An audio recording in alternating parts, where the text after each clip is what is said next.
L'art de la méditation de Mathieu Ricard. Pourquoi méditer? Examinons sincèrement notre existence.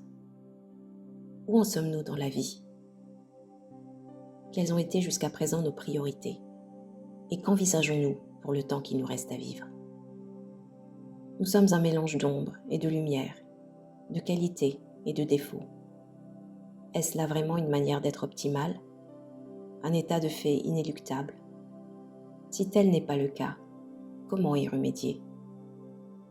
Ces questions méritent d'être posées, surtout si nous avons le sentiment qu'un changement serait souhaitable et possible.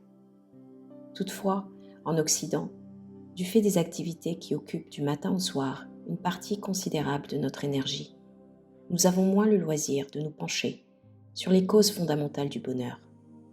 Nous nous imaginons, plus ou moins inconsciemment, que plus nous multiplions nos activités, plus nos sensations s'intensifient et plus notre sentiment d'insatisfaction s'estompe. En réalité, nombreux sont ceux qui, au contraire, sont déçus et frustrés par le mode de vie contemporain. Ils se sentent démunis, mais ne voient pas d'autre solution, parce que les traditions qui préconisent la transformation de soi sont souvent tombées en désuétude. Les techniques de méditation visent à transformer l'esprit. Il n'est pas nécessaire de leur attacher une étiquette religieuse particulière. Chacun de nous a un esprit. Chacun peut travailler avec celui-ci. Est-il souhaitable que nous changions? Peu d'entre nous peuvent affirmer que rien ne vaut la peine d'être amélioré dans leur façon de vivre et dans leur expérience du monde.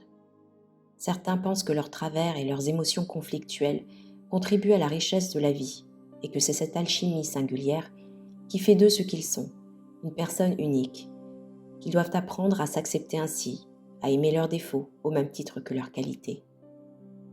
Cela risque fort de vivre dans une insatisfaction chronique, sans se rendre compte qu'ils pourraient s'améliorer au prix d'un peu d'effort et de réflexion. Imaginons qu'on nous propose de passer une journée entière à éprouver de la jalousie. Qui d'entre nous l'accepterait avec plaisir? En revanche, si on nous invitait à passer cette même journée, le cœur plein d'amour pour les autres, la plupart d'entre nous trouveraient cette option infiniment préférable. Notre esprit est fréquemment perturbé. Nous sommes affectés par des pensées douloureuses, envahis par la colère, blessés par les paroles dures que nous adressent les autres. Dans ces moments-là, qui ne rêverait de contrôler ses émotions pour être libre et maître de lui-même? Nous nous passerions volontiers de ces tourments, mais ne sachant pas comment procéder, nous préférons penser qu'après tout, c'est la nature humaine. Or, ce qui est naturel n'est pas nécessairement souhaitable. Nous savons par exemple que la maladie est le lot de tous les êtres. Cela ne nous empêche pas de consulter un médecin quand nous sommes malades. Nous ne voulons pas souffrir.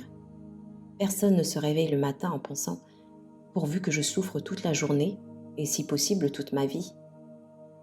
Quoi que nous fassions, qu'il s'agisse d'entreprendre une tâche importante, d'accomplir notre travail habituel, de nous engager dans une relation durable ou simplement de nous promener dans la forêt, de boire une tasse de thé ou de faire une rencontre fortuite. Nous espérons toujours que nous en retirerions quelque chose de bénéfique pour nous-mêmes et pour les autres. Si nous étions sûrs qu'il ne résulterait que de la souffrance de nos actes, nous n'agirions pas. Il nous arrive de connaître des moments de paix intérieure, d'amour et de lucidité. Mais la plupart du temps, ce ne sont que des sentiments éphémères qui cèdent vite la place à un autre état d'esprit. Pourtant, nous comprenons facilement que si nous entraînions notre esprit à cultiver ces moments privilégiés, cela transformerait radicalement notre vie. Nous savons tous qu'il serait souhaitable de devenir de meilleurs êtres humains et de nous transformer de l'intérieur, tout en essayant de soulager la souffrance des autres et de contribuer à leur bien-être. D'aucuns pensent que l'existence est fade en l'absence de conflits intérieurs. Nous connaissons tous les tourments de la colère, de l'avidité ou de la jalousie.